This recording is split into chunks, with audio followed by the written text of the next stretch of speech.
കുണ്ടറയിലെ UDF സ്ഥാനാർത്ഥി PC Vishnunath നാമനിർദ്ദേശ പത്രിക സമർപ്പിച്ചിരിക്കുകയാണ്. രണ്ടാം തവണയാണ് അംഗത്തിനിറങ്ങുന്നത്. 2 ദിവസമായി കളം പിടിച്ചിട്ടുണ്ട് മണ്ഡലത്തിൽ. അവിടെ തന്നെ ഉള്ള ആളാണ്. എന്നാൽ പോലും പ്രഖ്യാപിച്ച ശേഷം എന്താ ഫീൽ ചെയ്യുന്നത്? 5 വർഷമായി കളത്തില്ല. 5 വർഷമായി അവിടെ തന്നെയാണ് ഞാൻ. ജനങ്ങൾക്കൊപ്പമാണ്. ഏത് സമയം അവരുടെ കൂടെയായിരുന്നു. അതുകൊണ്ട് തന്നെ തെരഞ്ഞെടുപ്പ് ആ രൂപത്തിലുള്ള യാതൊരു ടെൻഷനും ഇല്ല. ജനങ്ങളിൽ എനിക്ക് നല്ല വിശ്വാസമാണ്.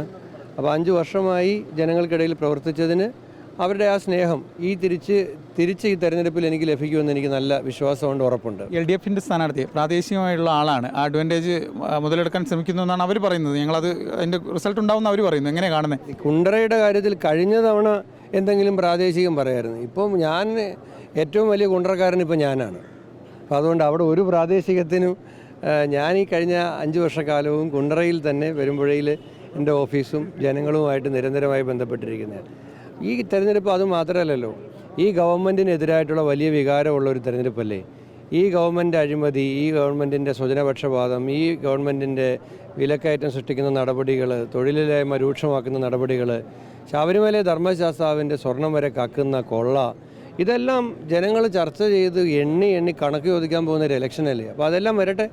ഈ സ്ഥാനാർത്ഥി പട്ടികയുമായി ബന്ധപ്പെട്ട് കുറേ ഭയങ്കര വിവാദങ്ങളുണ്ട്. അതിപ്പോൾ തുടക്കത്തിൽ പ്രതിപക്ഷ നേതാവ് പറഞ്ഞു 24 മണിക്കൂറിൽ പട്ടിക എന്നായിരുന്നു. പക്ഷേ ഏറ്റവും ഒടുവിൽ കുറച്ച് വൈകിയ പട്ടിക വന്നത്. അപ്പോൾ ഈ വിവാദങ്ങളൊക്കെ തെരഞ്ഞെടുപ്പിനെ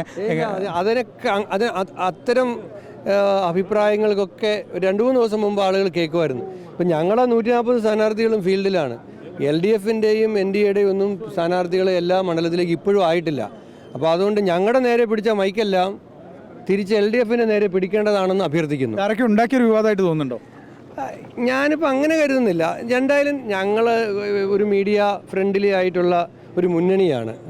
ഇച്ചിരി കൂടുതലാണെന്നുള്ളൊരു പ്രശ്നമേ ഉള്ളൂ. അപ്പോൾ ഞങ്ങളുടെ 2 ദിവസത്തെ ചർച്ച, 2 ദിവസമാണ് ആകെ ചർച്ച നടന്നത് ഡൽഹിയിൽ. ആ 2 ദിവസത്തെ ചർച്ച മാധ്യമങ്ങൾ ഞങ്ങളോടുള്ള ഒരു ഇഷ്ടം കൊണ്ട് ഇച്ചിരി പൊലിപ്പിച്ചു. അതങ്ങ് അവസാനിച്ചു. പക്ഷേ ഞങ്ങളുടെ അവസാനിച്ചിട്ടും ഇപ്പോഴും LDFിലെ സ്ഥാനാർത്ഥികളെ പൂർണ്ണമായിട്ട് തീരുമാനിക്കാൻ അവർക്ക് കഴിയുന്നില്ല. എന്തായാലും വലിയ വിജയം ഉണ്ടാവും മണ്ഡലത്തിൽ. ജഡ്ജി വരുന്നു. മണ്ഡലത്തിൽ വലിയ വിജയം ഉണ്ടാകും, ഒരു സംശയവുമില്ല. ഇവിടെ കുണ്ടറ നിയമസഭാ മണ്ഡലത്തിലെ നിയമസഭാ തെരഞ്ഞെടുപ്പുകളുടെ ചരിത്രത്തിലെ ഏറ്റവും ഉയർന്ന ഭൂരിപക്ഷത്തിൽ ഇത്തവണ UDF അവിടെ വിജയിക്കും. കേരളത്തിൽ മൊത്തം എങ്ങനെയാണ് കാണുന്നത്? ചില ഇടങ്ങളിലേക്ക് നമ്മൾ ചില സ്വതന്ത്ര സ്ഥാനാർത്ഥികളെ പിന്തുണയ്ക്കുന്നതിൽ പ്രാദേശികമായ ചില എതിർപ്പുകളൊക്കെ ഉണ്ട്. ഇല്ലില്ല, അതിൻ്റെയൊക്കെ പിന്നിലെ രാഷ്ട്രീയം അറിയാവുന്നവരാണ് UDFിൻ്റെ പ്രവർത്തകർ, നേതാക്കന്മാർ. എന്തുകൊണ്ടായിരിക്കാം നമ്മളൊരു സ്വതന്ത്ര സ്ഥാനാർത്ഥിയെ പിന്തുണയ്ക്കുന്നത്? G. സുധാകരനെ എന്തുകൊണ്ടായിരിക്കാം പിന്തുണയ്ക്കുന്നത്? അപ്പോൾ അതുപോലെയുള്ള നേതാക്കന്മാരെ എന്തുകൊണ്ടാണ് പിന്തുണയ്ക്കുന്നത്? അതൊക്കെ എല്ലാവർക്കും അറിയാം. UDFിൻ്റെ നേതാക്കന്മാർക്കും പ്രവർത്തകർക്കും അറിയാം. അപ്പോൾ അതുകൊണ്ട് അതിനെയൊക്കെ അവർക്കെല്ലാം വേണ്ടിയിട്ട് സിൻസിയറായിട്ട് UDFിൻ്റെ ഓരോ പ്രവർത്തകനും രംഗത്തിറങ്ങും. ഞങ്ങൾ ഒരു 100-ന് മുകളിൽ സീറ്റിന് 110 വരെ സീറ്റിൽ UDF കേരളത്തിൽ അധികാരത്തിൽ. ചില ആളുകൾക്കൊക്കെ ചെറിയ പിണക്കമുണ്ട്. ഈ പട്ടിക വന്നതിന് ശേഷം പിണക്കം പരിഹരിക്കുമോ പാർട്ടി? താരതമ്യേന കുറവാണെന്നേ. നമ്മൾ കോൺഗ്രസിൻ്റെ UDFിൻ്റെ രീതി വെച്ച് നോക്കുമ്പോൾ ഉണ്ടാകേണ്ട ഒരു പൊട്ടിത്തെറിയും ഉണ്ടായില്ല. പൊട്ടിത്തെറി പ്രതീക്ഷിച്ചിരുന്നവർക്കെല്ലാം നിരാശയാണ് ഫലം. UDFിൽ നിന്ന് ഇനി ഒരു പൊട്ടിത്തെറിയും പ്രതീക്ഷിക്കേണ്ട. വലിയ പൊട്ടിത്തെറി ഉണ്ടാകാൻ പോകുന്നത് തെരഞ്ഞെടുപ്പ് കഴിയുമ്പോൾ LDFിലാണ്. കനത്ത പരാജയം ഉണ്ടാകുമ്പോൾ ഇതുവരെ നിശബ്ദരായിരുന്ന ആളുകൾക്കൊക്കെ 2026 തെരഞ്ഞെടുപ്പ് കഴിയുമ്പോൾ LDFിലും CPMലും ശബ്ദമുണ്ടാകും. ഇപ്പോൾ സുധാകരനും കുഞ്ഞികൃഷ്ണനും ഗോവിന്ദനും ഒക്കെ പറഞ്ഞതുപോലെ കുറേ അധികം ഗോവിന്ദന്മാരും സുധാകരന്മാരും കുഞ്ഞികൃഷ്ണന്മാരും ഈ മെയ് 3-ാം തീയതിയിലെ ഫലപ്രഖ്യാപനം കഴിയുമ്പോൾ കേരള രാഷ്ട്രീയത്തിൽ രംഗപ്രവേശനം ചെയ്യുമെന്നുള്ള കാര്യത്തിൽ യാതൊരു സംശയവുമില്ല.